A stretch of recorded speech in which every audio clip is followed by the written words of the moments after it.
Okay, we're over at Eat Your Yard in Jax with Zachary Dennis, who is one of the workers here. And what were you saying? This is the main garden where we grow whatever seasonal for Tim's family and the staff, and we just kind of use it as a kind of a demonstration on like, hey, this is what your garden can look like at any point of the year. So pretty much right now we've got one of the beds is in transition, but most of them are growing just common winter seasonal vegetables for this part of the world. Okay. Got stuff like What's that? Oh, that's comfrey. And comfrey is Oh, yeah. that stuff's amazing for companion planting with fruit trees. Mm-hmm. Because the stuff, what it does is it has a deep root system, and what it does is it pulls up a lot of trace nutrients. Mm-hmm. It brings them up in the leaves, and as the leaves decompose, it reintroduces those trace nutrients into the feeding level of the soil, helping the trees out. Awesome. So yeah, it's pretty good paired with just about any kind of tree. All right, cool. All those red flowers around it, by the way, are pineapple sage. Really nice tea. Is what it Pineapple makes. sage? Mm-hmm. Also attracts hummingbirds. Okay, these are the same as that? No, they're not the same as the comfrey. It's just it's I just said it because it was brought it up because it was what was all around the comfrey. Oh, okay. And what's the name of that one that's easily done? It's called... That one's pineapple sage, and it makes makes a nice tea as well as attracts hummingbirds. That makes sense. Yep. Pineapple sage. Okay. Yeah, and by the way, all the trees that surround this whole garden are various types of plum trees. With the exception of that dormant bush there, that's beautyberry. Mm-hmm. What berry? Dewberry? Beautyberry. Beautyberry. Yeah. There's not much to look at right now, but you can see the remnants of some of these. They basically put out clusters of like kind of pinkish purple berries around the stems. Yeah. And though they don't have much flavor, they have a ton of pectin, which makes them great for jelly making. True. Yep. Over here we got our main porch area where we do kitchen area where we do all of our a lot of our workshops, potlucks and parties and stuff out here, complete with cob oven. Okay. Because it's awesome. Okay, because it's awesome. Look at the cob oven.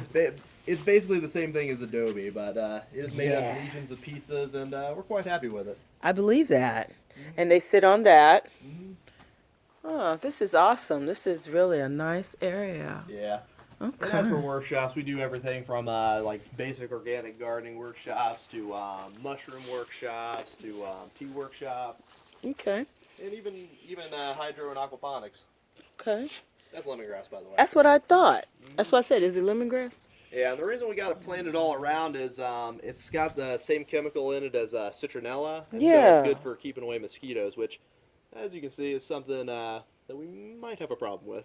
Oh, that's one. I had some in my freezer, and I made some tea with it, and then it just didn't agree after a while on my throat. Oh yeah. After a while, I was like, I guess I'm allergic. That's a bummer there. Yeah. Because I love the tea.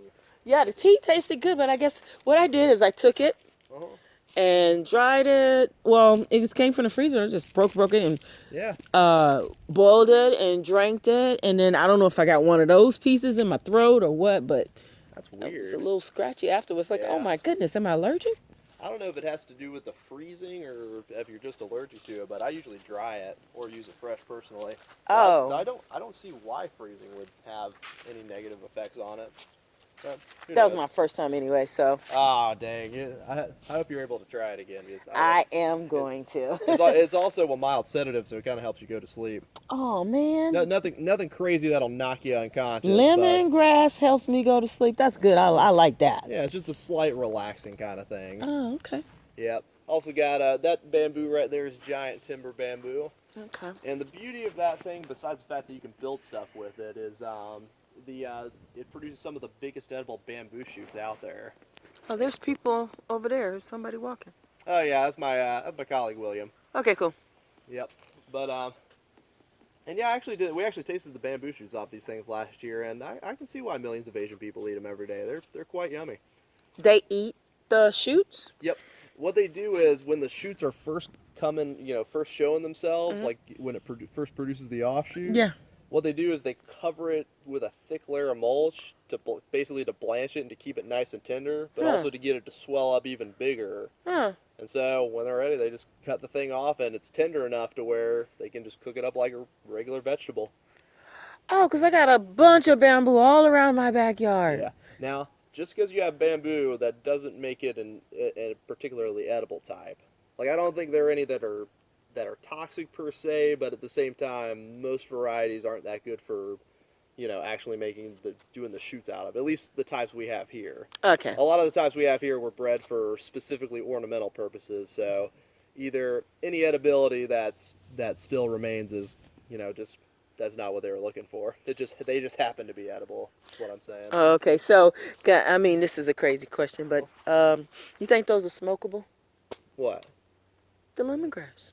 Yeah, probably. Huh? I mean, I wouldn't recommend it because I don't know anything about it. But I mean, shoot, you could probably smoke just about anything These days. I mean, it's one of those things you got to think about though. Like if you smoke anything, it's gonna, it's gonna have some kind of negative effects on your lungs because you're still getting carbon monoxide in your lungs. Yes. But I mean, now but it is a decent medicinal, avenue for getting stuff into your system. In some cases, like there's some natural medicine that uses passion vines.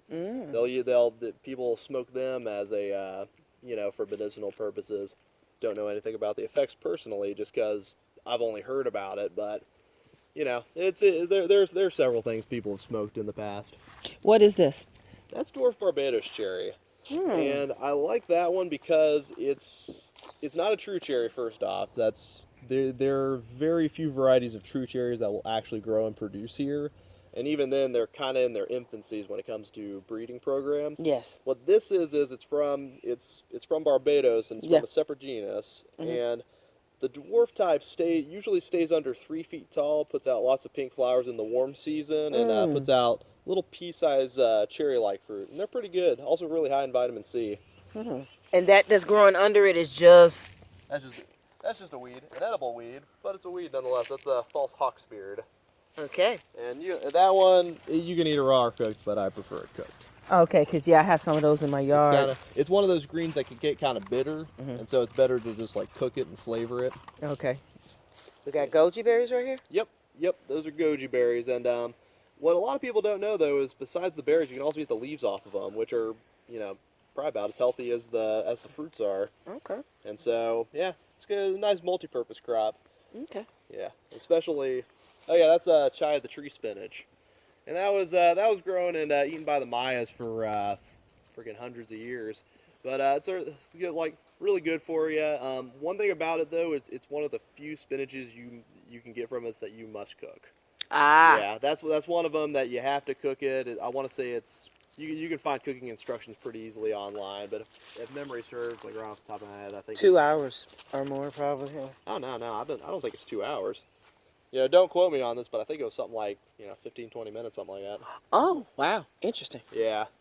What we got going on? They're not nearly as bad as yams. Yeah, but yeah, what's that? That is one of our favorites out here. This is Okinawan spinach, and it's again not a true spinach, but it grows throughout the warm season here. Dies back in the winter, but pops right back in the spring, and that's really nice because we have about 9 months of warm weather, so we can grow this far longer than regular spinach, and Okay, introduction. Go ahead and let's finish. Oh, sorry. It takes. You can go check it out. It doesn't taste exactly like regular spinach though. I'd say it tastes closer to it when it's cooked, but it's still got a good flavor in its own right, and it's easily one of my favorites, personal favorites too. Okay. Like stuff grows like crazy. Now that's coming out of it in that That's a goji.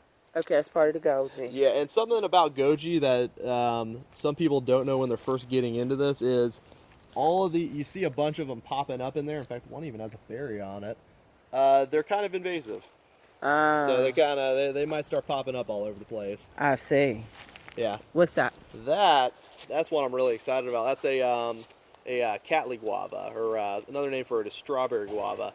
It's a guava that survives as low as I've seen some sites claim 22 degrees, but so far it hasn't had a problem here. And there's an even older one we have that at a school project we work at that is he hasn't. Huh? Yeah. Okay, go ahead. Yeah, but yeah, it's taken several winters with no problem, and we actually got fruit off of that older one. Starting last year, so that we've now had two harvests off of it that have done pretty well, and on this one we actually got a bit of fruit off of it this first year, and it was quite nice. Yeah. Weird thing about it though is for the name strawberry guava is actually kind of accurate, except the strawberry flavor is more in the skin, whereas the guava flavor is more in the interior, in my experience. So you gotta kind of eat the whole thing. Okay, so is that thing that's perking up from it? That it is like a blossom-like flower from it? That's not even a flower. That's just the new growth. Oh, new growth. Yeah, that's just that's it comes out with kind of a reddish tint to it. Oh, okay. Awesome. Yeah, and we got another one of them right there, and this big one, that's actually a pineapple guava, which that technically it's not even considered a guava anymore, but close enough. It's from the mountains of South America, and has no trouble with our cold here, and puts out little. It ends up producing little about ground cherry sized fruits, and they actually kind of taste like a ground cherry too. Kind of if you've never had a ground cherry, I guess the closest thing I could compare it to is kind of a little pineapple-y, but not quite, But they're pretty good. You can also eat the flower petals off them. They kind of taste like kind of have a nice sweet nectary taste to them. Tell me this. Yep. And just a disclaimer on that one though. That one's one where it's possible for a single plant to produce, but it's better when you have a bunch of them. I see. Just for cross pollination. Okay. Now that yellow one up here. Yeah, that is not a part of the pineapple guava. Okay, it's just there or something? Yeah, that is leaning over from this plant. That's a butterfly cassia. Oh. And butterfly cassias, they're used medicinally when they are used as a laxative. Oh, that's awesome. So if you hate your neighbor, you can lay some brownies with them or something. Yeah. But it actually serves another purpose. Kind of like the comfrey, and where it helps build up the soil. This is a nitrogen fixer, kind of like your green beans, your peas, stuff like that. It's also great for chop and drop. For basically, you can just whack the thing back and just drop it, and as they break down, it'll help build the soil up. I see. Or you can mix it in with compost or something like that. Let's come around to this side because I want to show this thing off. That is a banana tree. Yes. Which they're technically not even considered trees, but whatever.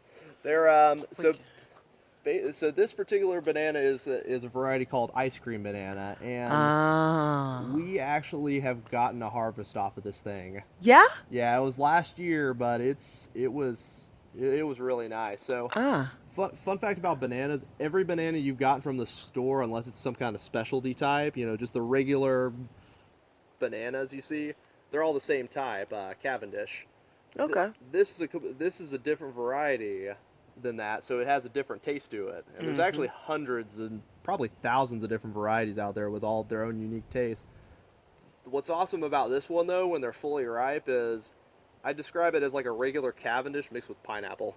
It's a really good flavor. Yeah, the little bitty ones, the green ones, or the yellow ones. These ripen yellow. Yes. But yeah, they're short. They're a little shorter than a regular Cavendish. Yes. But they're fatter, and they're just kind of got a little bit more meatier of a texture, and it's good. Yeah, I got one of the trees in the yard, and it's like that now, but it's like, but okay. Yeah. Because we got it from a neighbor. He had given it to me. Now, if you're looking to get into growing bananas, just know that these guys are special pumpkins. They will survive just fine here, but to actually get them to produce, they can be a little bit of a pain in the butt. They need a good amount of water and a lot of nutrients and a good amount of manure. That's why you see this mound of like rich soil around it. That's all the remnants of compost, wood chips, worm castings. We've thrown just about everything on this thing just to make it as happy as can be. but it's paid off. This is a crazy joke. You said manure, cow manure, human manure. What? I mean, I'm just kidding. well, actually, rabbit manure was one of them we used. Okay, cool. Yeah. In fact, actually, I don't know if we I don't know if we still have the bunnies or not. I think we actually moved them to another location. We used to have bunnies out in that pen over there.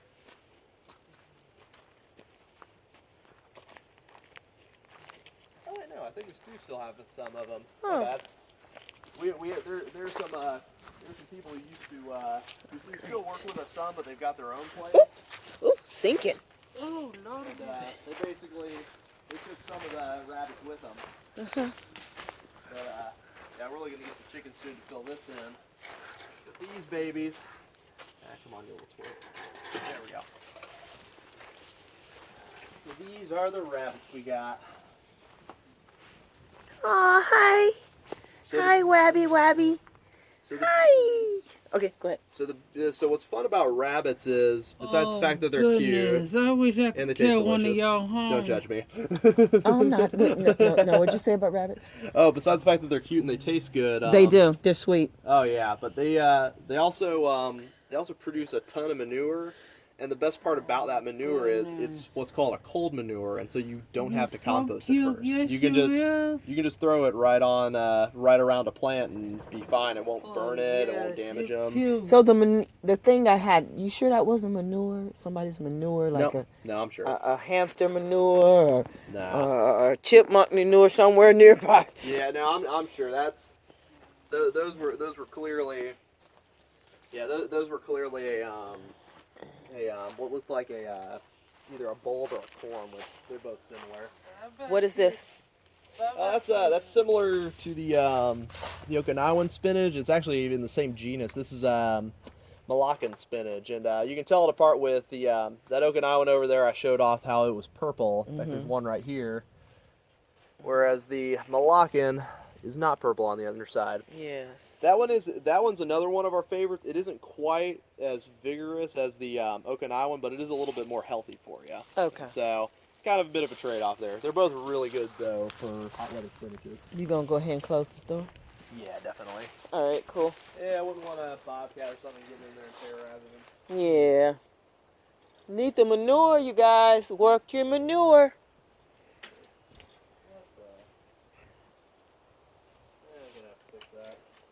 Let's see the fern. Is this like a fern or something? Yeah, I don't even know what that's still doing here. That's a sago palm. Yeah. Those dang things are the cheapest poisonous on them. Poisonous. I honestly hate the dang things. It's completely useless in my opinion. Yeah. Oh, ooh. Did he say ooh? Yeah, I didn't expect to be able to show you this, but one of them came out. So we also do, I mentioned we do mushroom workshops. Well, we grow mushrooms out here. Let me see how And to that get is a through shiitake. here. Ah, shiitake. Let's see. A really big shiitake at that. A nice big shiitake. Yep. I see. Yeah. And so essentially what we do with them is, we use what's called plug spawn, where the basically the mycelia of the mushroom, it's kind of like the roots of the mushroom. They populate a wooden dowel. Basically, we drill holes and hammer it in, and over time it colonizes the log. And so, after it colonizes the log, when it's ready to reproduce, it puts out the mushroom. I see. Is the mushroom itself is only part of the, I guess, entity that actually the majority of it's that mycelia that's colonizing the log. That's just the reproductive part. Okay.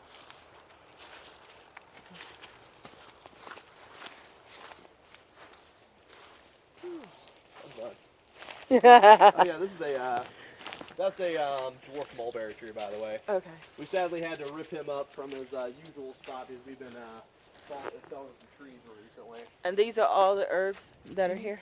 Yeah, these are some of our various herbs. Some of it we've squirreled away into the greenhouses just to keep them protected from the cold. Oh, look at that Cuban oregano. Yeah, I got various stuff out here.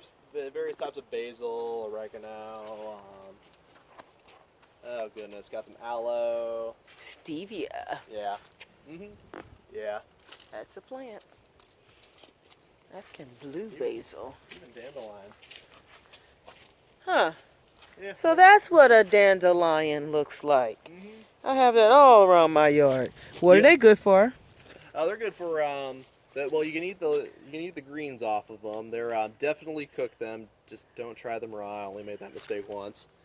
Yeah, and but the roots off of them are quite nice because they're actually good for your liver. You don't eat the root itself though. You make it into a tea. Okay. And some people actually roast them and make a coffee substitute out of it. I see. And I have to say it's not bad. I've actually made it myself out of dandelions from my front yard. It's worth mentioning though that these aren't just random dandelions. These are in a Italian type. So they ended up getting bigger over time. You usually want to keep them in the ground at least a year to let them get as big as possible. I see. Yeah. Yeah, but if you've actually got like true dandelions in your yard, you can use them the same way. Okay. Yeah. So we just stumbled into the main stock area. So pretty much this back table we're at is all natives and shade lovers. The very front table up there is all of our annual like veggie starts and stuff of that nature. Pretty much everything in between is all going to be various types of perennials.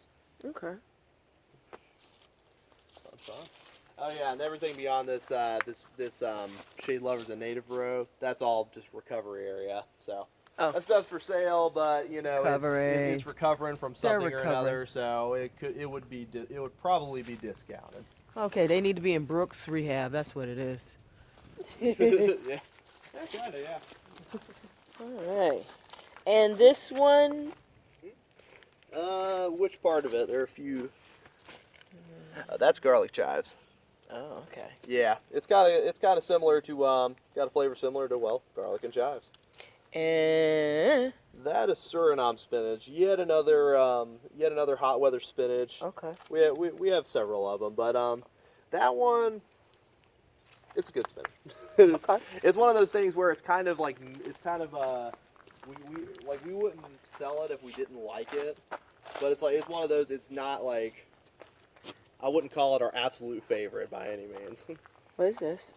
Oh, that's chayote. It's actually a perennial type of squash, and so it's aside from producing the chayotes, which is the fruit, have you ever seen those squash that are kind of shaped like pears in like the Publix? Yeah. Okay, this is the plant that they come from, and so besides those though, which are they kind of have like a mild flavor. It's pretty nice. It's kind of a blank canvas kind of thing where you can season them in a lot of different ways. But besides that, you can also eat the young shoots off of them. Okay. And some people call them dragon whiskers.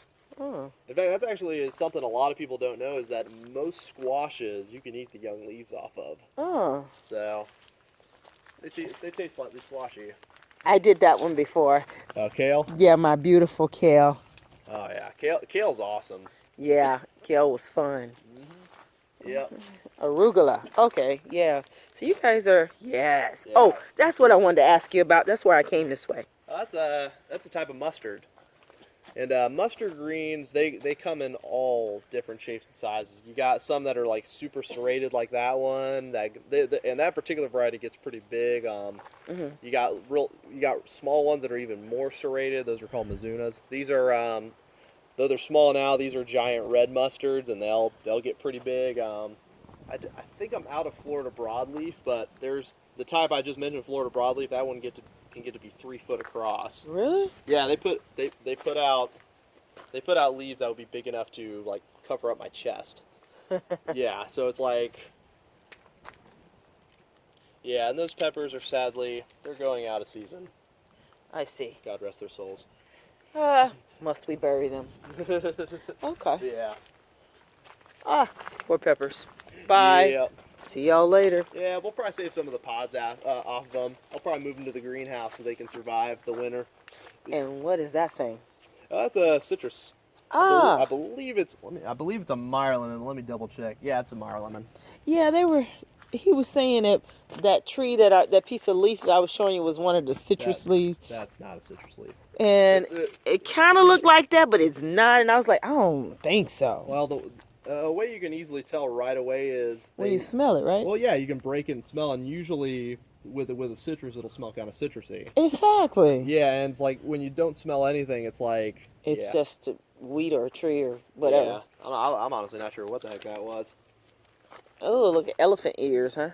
And those are edible elephant ears. Mm. So those are, that particular one is Thai taro. By the way, taro is kind of a blanket term for all of them. But this particular one, though, besides producing edible roots, and it also, the very young leaves can be eaten off of it. Ah. Yeah. Now, only the young leaves, though. Just so you know, I wouldn't eat a mature leaf off of this thing. So, mature leaf, young leaf. Yeah, like a really young one right there. Okay. When they're still nice and tender. I've never personally eaten the leaves off of it, though, just because most taros are, I don't think it's oxalic acid, but they're high in a particular type of acid, and that's why you have to cook them before, you kind of have to cook them for, an extra special way. And so usually they've got, that in the leaves as well. And so I honestly haven't touched that just because I'm like... They sell those in the frozen yogurt. They always say taro. Oh, really? Yeah. Oh, my gosh. I hear somebody might be coming. She might be here. And that one right there, and that's as far as we're going to go. We're going to turn back around. Okay. Are you talking about this tree that's kind of behind this tank, or which one? No, this one. Oh, you're talking about the this right here. Yeah. That is all that is root beer plant. Root beer plant. Yeah, it doesn't. It's not the actual origin of root beer. It just kind of smells and has kind of a slightly similar flavor to it. But it's mainly used for flavoring and wrapping foods down in South America. Oh. But as you can see, it grows like a weed in wet environments. So be warned, it is invasive in wet areas. Okay. Oh yeah, and the tree that's popping up through that cluster of it, that's a pecan. Oh, a pecan tree just Yeah, enjoying itself. Yeah, just chilling out. Okay. Awesome. Yeah. You want to cut through the greenhouse? Sure. And question, those that's on the ground. Those are all little babies of those root beer plants. Oh. Yeah, okay. this stuff will pop up all over the place. Okay. Ready. Yep. I would cut through the greenhouse to meet up with her. Oh, this is Casa de Pescado, the fish greenhouse. Huh. So I mentioned earlier we do aquaponics and hydroponics. Well, here's the aquaponics. We grow, in these units we grow blue tilapia. And the reason tilapia is because from fingerling to eating size only takes about 10 months provided your water's properly heated. Mm-hmm. They thrive in dirty water, which we can grow tons of beautiful stuff in. And they're just tasty. Blue tilapia, I know, right? Yeah, I mean, can't really knock them for that. By the way, all these pretty little... Oh, there's the callaloo. Yep, exactly. Oh my God, I have some it was at my house. Yep. So, are we selling callaloo here? What's that? Ask if you have some. I don't know if I have any potted up, but I could certainly see if I could, if there are any of these that I could, get some roots on. Okay. Just know because they go everywhere. Like they act like the bamboos I have. Yeah. The seeds just. Yep. If you don't get them in time. Just know though that when it comes to growing them this time of year, they're kind of going out of season unless they're in a greenhouse. Because the cold will end up killing them. Exactly. In fact, I actually earlier today just pitched like there were just one or two left in a tray that we had lying around. And they were done. They were done. Poor guys. But other stuff we've grown in here, lettuces, Swiss chard. We did watercress one time. That's nasturtium, which is a nice peppery leaf crop. We like to wrap we like to put cream cheese in the leaves and wrap them up to make little finger foods. Horrible for you. Not healthy at all. But hey, it tastes good. Callaloo, I used to take the leaves off and we just cook them. Yep, that's exactly how you use it. Okay. But in the very back there, though, we're actually messing around with rice. Rice? Yeah, it's actually rice. Rice? We literally... I can't remember exactly how we got the seeds, but we ended up with some seeds and we're like... The stalks? What's that? The stalks are rice? Yeah. Wow. Yeah, we basically were like, screw it, let's try it. Awesome. Look at that. Yeah, and by the way, that's purely experimental. We're not at all experts on rice production. We just kind of decided to throw it in there and see what it did. Ah. Yep. Awesome. And besides the fish, this is also a greenhouse where we put some of our stuff in the wintertime to keep it protected. Mm-hmm. A lot of this stuff will survive the winter. It's just we like to keep it in here to prevent cosmetic damage. That's true. Like for example, these lavenders we just planted. We don't want to put them in a super stressful environment. Like Yes. say we have a freeze. So we just kind of keep them in here. Same with some of our perennial spinaches like that. They really do Okinawan. smell nice. Yeah. Very lavender. Also mint and just basically anything that would take damage in the cold, we'll put it in here. Okay. Is there any more fish in here? Oh yeah, we got some smaller ones in there. But they're all the same though. Blue tilapia. Do you sell the tilapia? Now we can sell them. The way the legality of it works, we are a licensed aquaculture facility, so we can sell the whole fish, but not we can't fillet them for you or anything like that. Oh, okay. That makes sense. So, yeah. And you can sell them alive, right? That's probably. I'm not sure. I don't think we've ever sold them alive before, but possibly. Oh, I'd have to ask them about it. okay. I don't see why we couldn't, but then again, laws are written. Because they're not filleted, so I thought Yeah. what you have to do is catch them or something? Yeah, we usually catch them with a net, ice them to. Oh, you know. ice them. Yeah. Ah. And I mean that literally. Like we actually make ice water so they. And you know, make oh, so that's the cryotherapy thing. Yeah, pretty much. Kill them quickly so they don't suffer and stuff, and then. Oh yeah, and that's all. Those are all of our misting beds where we put clones. Okay. So basically, what See, we they do- clone people too. Oh darn! Battery too low to use Oh no. to flash. Okay, nobody's trying to flash, dude. Dang. Okay, now. But anyways, we so to clone stuff, we literally for stuff we can clone, we'll just take cuttings of it, dip it in a little rooting hormone, which is usually derived from willow bark, Oh. and then we'll put them in the dirt. And what we do is we keep the sun from being directly on them. I see. Helps it to keep them from stressing immediately. Yes. And then with the misting system, helps keep them wet, but not too wet. Right. It's also applies the water pretty gently to them. Okay. Yes. So it Okay. works out pretty well for us. Yeah. Now Yeah, Simone will probably want to see the greenhouse. This will help her see how to keep things if you want going. an ice cream banana of your very own, boom. Ice cream banana. Yep, same huge one we had out there. Those are babies of them. For $20, girl.